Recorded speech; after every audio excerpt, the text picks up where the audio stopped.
This toy train is powered by an electric motor housed inside its engine.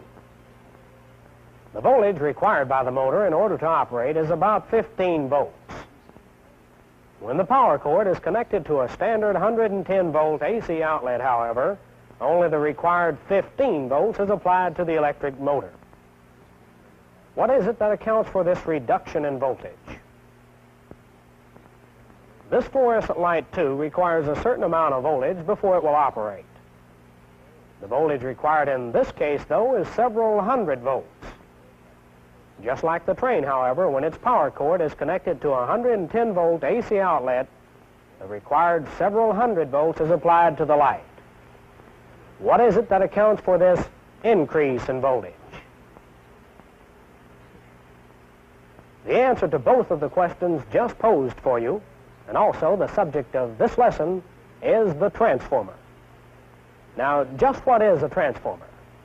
Well, basically, we can say it's a device that does just what its name implies. It changes or transforms voltage. If the transformer reduces the voltage, as in the case of the train, it's called a step-down transformer. Whereas if the transformer increases the voltage, as in the case of the fluorescent light, it's called a step-up transformer. The ability of the transformer to transform voltage can be understood best if we first examine an important phenomenon in electricity, the magnetic field. When electric current passes through a wire, an invisible band of magnetic force is set up around the wire. In the case of direct current, this magnetic field expands to a certain point and stays there, except, of course, it's traveling around the wire all the time. For instance, if you were to grasp the wire in your left hand and extend your thumb in the direction the current is traveling, the magnetic field will be circling the wire in the direction of your fingers.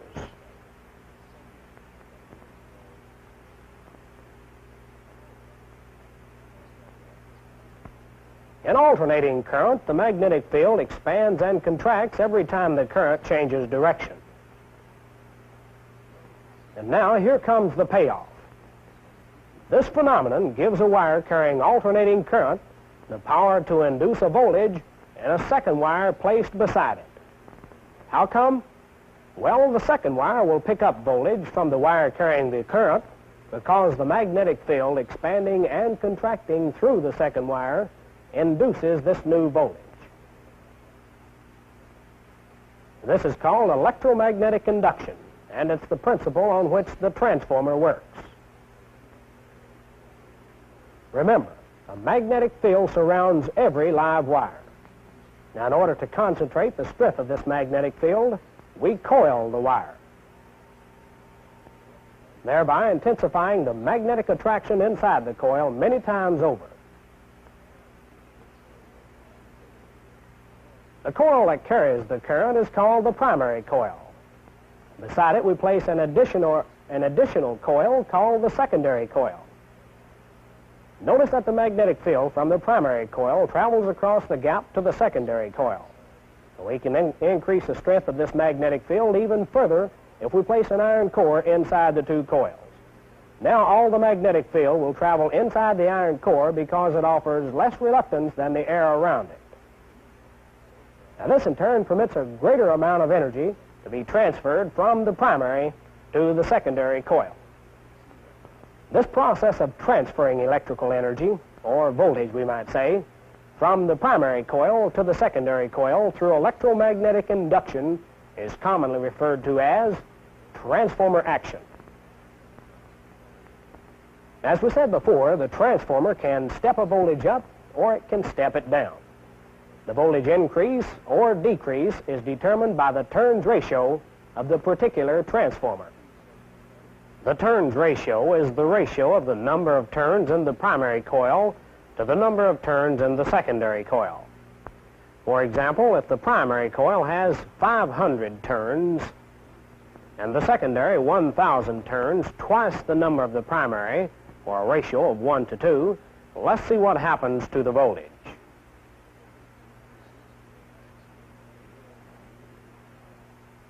Presto, Mr. Volt became twice his size. The ratio is 1 to 2, so the voltage doubles.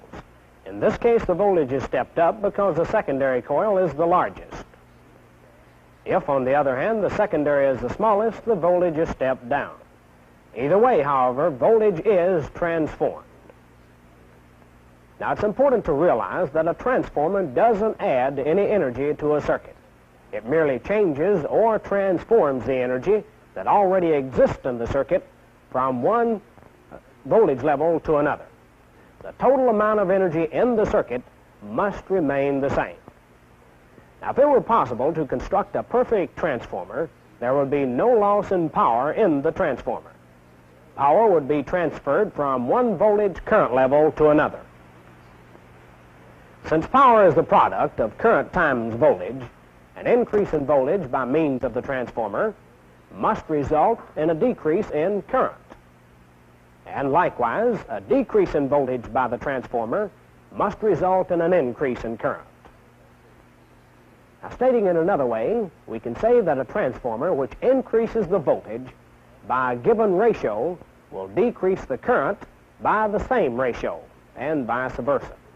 For example, if we apply 10 volts at 10 amperes, or a power of 100 watts, to the primary of a step-up transformer, which has a turns ratio of 1 to 10, the voltage in the secondary would be 10 times that of the primary, 100 volts. But the current in the secondary would be 1/10 that of the primary, 1 ampere. The power in the secondary, however, would still be 100 watts. Now, let's suppose the same 10 volts at 10 amperes was applied to the primary of a step-down transformer, one which has a turns ratio of 10 to 1. The power in the primary would again be 100 watts. The voltage induced in the secondary would now be 1/10 that in the primary, 1 volt. The current in the secondary would now be 10 times that in the primary, 100 amperes. The power in the secondary, however, remains at 100 watts. Now, thus far, you've seen that if the secondary of a transformer has more turns than the primary, the voltage is stepped up. Whereas if the secondary has fewer turns, the voltage is stepped down. Now, later you'll see transformers in which the primary and secondary have the same number of turns. Such a transformer has a turns ratio of 1 to 1. Unlike the step-up and step-down transformer, a 1-to-1 transformer neither increases nor decreases voltage. The voltage and current available at its secondary is the same value as that applied to its primary. Now, the transformers we've dealt with thus far were assumed to be ideal transformers. That is, they were considered to be 100% efficient. Such an assumption is quite all right from a theoretical viewpoint. However, from a practical viewpoint, the construction of an ideal transformer is an impossibility. The primary reason for this can be realized by discussing a factor known as the coefficient of coupling. The coefficient of coupling, which is represented by the letter K, is a measure of the degree of coupling between the primary and secondary coils of a transformer. The coefficient is obtained by dividing the number of magnetic lines cutting the secondary coil by the number of magnetic lines actually produced by the primary coil. For example, if the primary of this transformer produced 10,000 magnetic lines, but only 8,000 lines cut the secondary, then the coefficient of coupling would be equal to 0.8. Now, if all of the magnetic lines produced by the primary coil of a transformer were to cut the secondary coil, the coefficient of coupling then would be 1. The coefficient of coupling for an ideal transformer is also 1. However, even with high permeability iron cores, a few of the magnetic lines fail to cut the secondary and are, in effect, lost. Now, this prevents the coefficient of coupling from ever being exactly unity, or 1, in an ideal, or I should say, in a practical transformer. It should be pointed out, however, that a coefficient of coupling of 0.98 is possible between the coils of a well-designed transformer. Now, in general, there are 4 types of transformers. They include power transformers, audio transformers, RF, radio frequency transformers, and finally, auto transformers. Power transformers are used to step up or step down AC voltages occurring at the power frequencies, which you'll recall include 50, 60, and 400 cycles per second. It should be pointed out, however, that a particular power transformer is designed to operate at only one of these frequencies. For example, a power transformer that's designed to operate at 60 cycles per second couldn't be operated at 50 and 400 cycles per second. Now, quite frequently, and especially when dealing with schematics, you'll have to recognize a type of transformer by its schematic symbol. The schematic symbol for the power transformer can usually be identified by there being more than one secondary winding. In this case, there are 2 secondaries. However, other power transformers may have a different number. You'll notice that each secondary has a different number of turns. One of the secondaries has fewer turns than the primary. Therefore, it produces less voltage than that applied to the primary. The other secondary, though, has more turns and thus produces more voltage. Now, you'll also notice that the power transformer is constructed with an iron core. Now, unlike a power transformer, which is designed to operate at a specific frequency, the audio transformer is designed to operate over the entire range of audio frequencies, which is generally considered to be from 20 to 20,000 cycles per second. The schematic symbol for the audio transformer resembles that of the power transformer. The audio transformer, however, usually has only one secondary winding.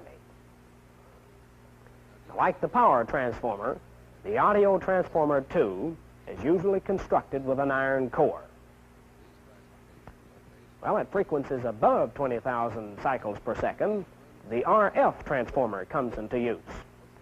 At these frequencies, hysteresis and eddy current losses in an iron core become so great they have to be prevented. Therefore, RF transformers generally have an air core. The schematic symbol for an RF transformer, then, is easily identified by there being no vertical lines between the primary and the secondary coils. Now, a special type of transformer which uses only one winding for both the primary and the secondary coils is the auto transformer. In addition, an auto transformer can be used either as a step-up or as a step-down transformer. When used as a step-up transformer, all of the primary winding is part of the secondary winding. Here you see that the winding has a total of 1,000 turns. 600 of these turns serve as the primary, while the entire 1,000 turns serve as the secondary. Now, when an auto transformer is used as a step-down transformer, all of the secondary winding is part of the primary winding. Here we see now that the entire 1,000 turns are serving as the primary, while only 600 are serving as the secondary. Now, auto transformers are sometimes constructed with a sliding contact, as we see here. When a control is varied on the transformer case, the secondary voltage can be varied from the maximum voltage induced in the winding down to 0 volts. As you can see, this type of transformer is called a variable auto transformer. However, it's probably most commonly known as a variac.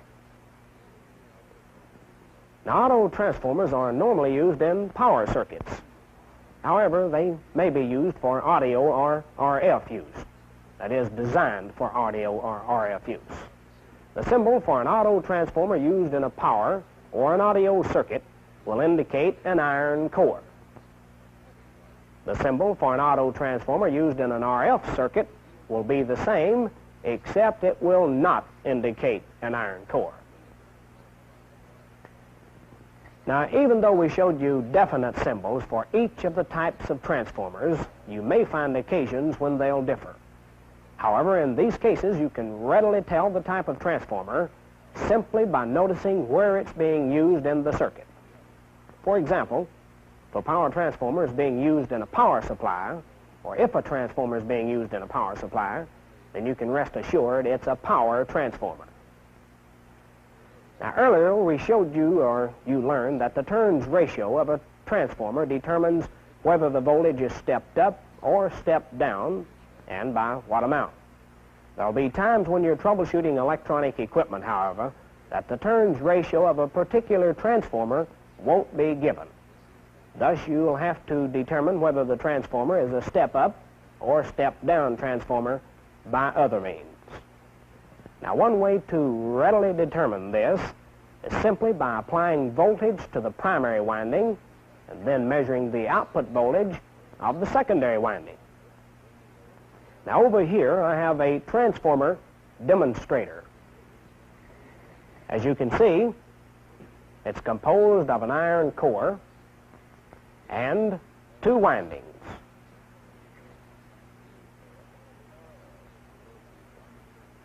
One of these windings will serve as the primary of the transformer, while the other winding will serve as the secondary. In the demonstration, we'll be using the bottom winding here as the primary. Now, here I have a power supply, and from these two terminals on the power supply, we can obtain 6.3 volts AC. I'm going to apply that 6.3 volts to the primary of this transformer, and then we'll use our PSM6 and measure the voltage available at the secondary. Let's go ahead then and apply the 6.3 volts to the primary of the transformer, which, as I've already mentioned, is the bottom winding here.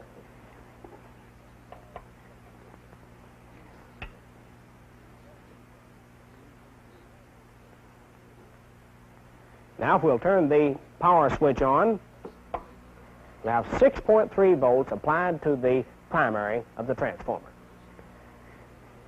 Now, the PSM6 has already been set up to measure AC voltage on the 50-volt range. So, let's go ahead then and see how much voltage is available at the secondary. If we'll take a look at the AC scale now, and it'll be the middle row of numbers, you can see it indicates 11 volts are available at the secondary. Now, since this is greater than the 6.3 volts applied to the primary, this then readily tells us that this transformer is a step-up transformer.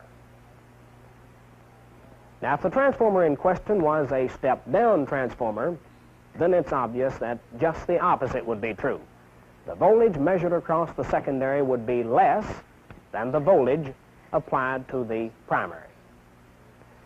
Now, another way you can determine whether a transformer is a step-up or a step-down transformer is by means of resistance readings. Since a transformer winding is a continuous piece of wire, it should have a definite amount of resistance. And the more turns the winding has, the greater the resistance will be. Therefore, by comparing the resistance readings of the various windings, we can determine the turns ratio of the transformer, and thus whether the transformer is one which steps the voltage up or steps it down. Well, let's measure the resistance of the windings in our transformer we're using here and see if this holds true. Before we do it, however, there's a few words of caution I should point out, and that is, whenever making resistance checks in a transformer, ensure there is no voltage applied to the transformer. So let's turn the voltage off, disconnect the lead so we'll get accurate readings on our transformer windings, And let's proceed with the checks. Now first, we'll have to set the PSM6 up so it'll read resistance. We'll place the function switch in the ohms position, and we'll place the range switch in the ohms times 1 position, since we're dealing with a relatively small amount of resistance here. And now, so we'll get an accurate reading, let's zero the meter.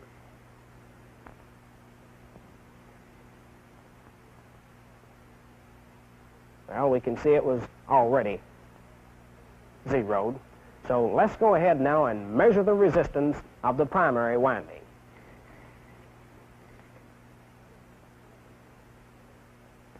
All right, if we'll take a look at the meter now, we'll see that the primary winding has about 10 ohms of resistance. All right, let's go on over to the secondary winding and see how much resistance it has. Remember now, we're on the ohms times 1 scale, and this time we can see the PSM6 indicates about 20 ohms of resistance for the secondary. Well, this indicates then that there's twice as many turns in the secondary as there is in the primary. So the turns ratio is 1 to 2. Thus the transformer is indeed a step-up transformer. In a step-up transformer, then, the resistance of the secondary is higher than the resistance of the primary. So, for a step-down transformer, just the opposite would be true. The resistance of the primary is higher than the resistance of the secondary. Now, 2 other checks you'll have to perform on transformers quite frequently are those for an open or a shorted winding. Both of these checks can be performed with an ohm meter. Over here I have 2 windings identical to the windings we're using in our transformer. One of these windings has 150 turns. Its normal resistance is 10 ohms. This winding has 300 turns. Its normal resistance is 20 ohms. The big difference in these 2 windings, however, is that one of them is shorted and one of them is open. So let's use our ohm meter and see if we can tell which is which. Now remember, the PSM6 has already been set up to read resistance on the ohms times 1 scale. So let's go ahead and check the resistance of the 150 turn winding first.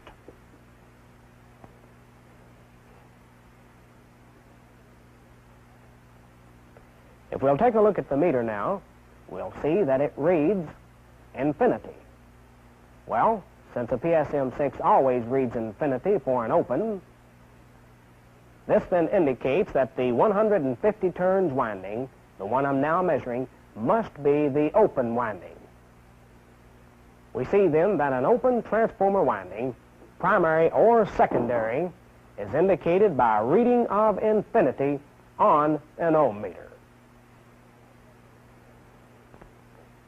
Now that brings us to the 300 turns windings. And since the 150 turns winding was open, then the 300 turns winding must be shorted. But let's go ahead and check it and see what indication we get.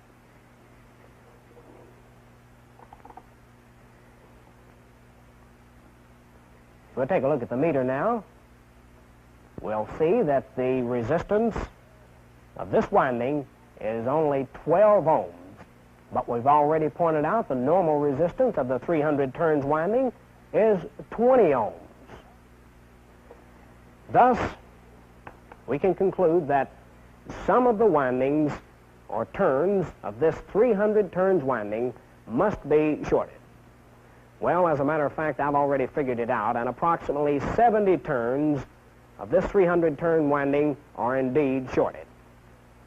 Now we see then that for a shorted transformer winding, the ohm meter will indicate a resistance less than the normal resistance of the winding. Now, of course, the greater the number of turns shorted, the greater the decrease in the resistance of the winding. Now, it's also possible for one of the transformer windings to be shorted to the core of the transformer, or even for the different windings to be shorted together. However, these troubles can easily be located since the resistance between any two windings or between any winding and the core should always be infinite. Well, that brings to a conclusion this lesson on transformers. Later, when you study the various types of electronic circuits, you'll find the transformer's applications to be both varied and many. So learn them well, and until I see you again, goodbye.